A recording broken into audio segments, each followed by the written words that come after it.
system process. It is the main process. These are the different processes. And as I told, when we create or launch any application, you can see the process gets created. See, MS Paint. You can directly terminate the process by right clicking and then end process. Okay, these processes are having different attributes: username or process name, then memory, then description, and all these things. So, getting the concept of process.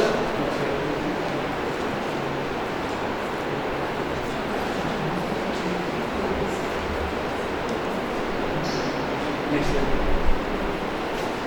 So these are the different states of process in which the process from initial when the process is created and the process is terminated. The process goes in different states. One by one we will see how the process states diagram or how the process works. The first is the new state. In the new state the process is initially created. Okay. Then the process is ready to execute. Then that process gets admitted to the scheduler. Then the process is ready to execute. When the process gets the CPU, it will go from ready state to the running state directly. Okay. From running state, if the process is running and it requires some input-output operation or some parameters from the user or any other program, then it will go from the running state to the waiting state. For example, if we see the Google's login screen, suppose there is the username and password. Suppose these two fields are there.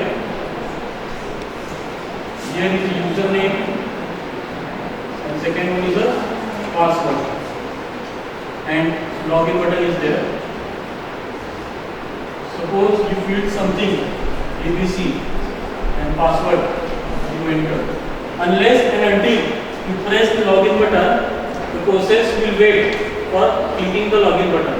Okay, that's why from running state the process will go into the waiting state.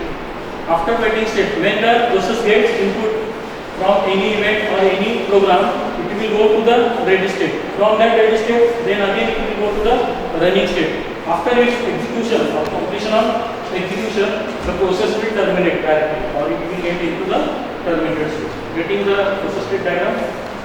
Next. So these are the steps.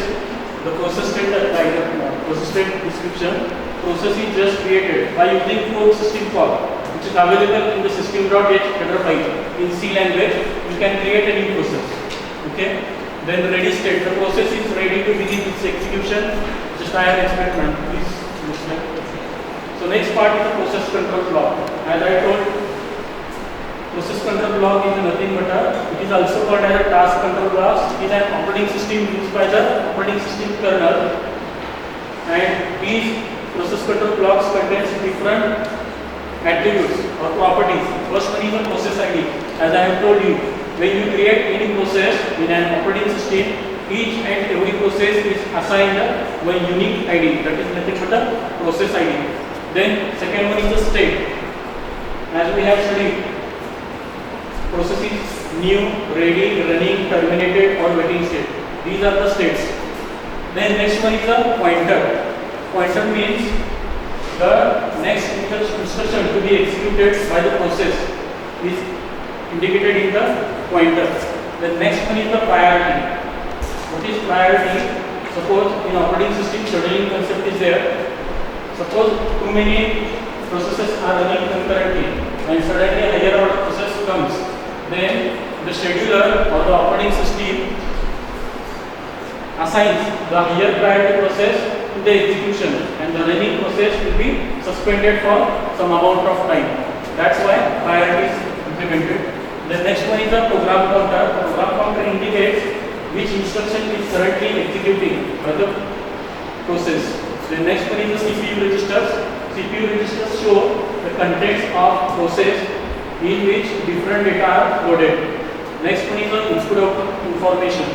Input output information means what process is going to take the input or what output the process will generate. That indicated in the input output information. And last one is the accounting information. Accounting information means the process is using how much amount of memory, and this process is initiated by which user, and this process is of which type is mentioned in the accounting information. Next one. So these are the parameters of the process control block. First one is the process state, the current state of the process, that is whether it's ready, running, waiting, or whatever. Process privileges is required to allow or disallow to access system resources. The next one. So memory management information, this includes the information of page table, memory management, swapping, and operating system. Accounting information, this includes the amount of CPU for process execution, time limits, and execution ID. Input output status. Next. So these are the assignments for today's lecture. You got the concept?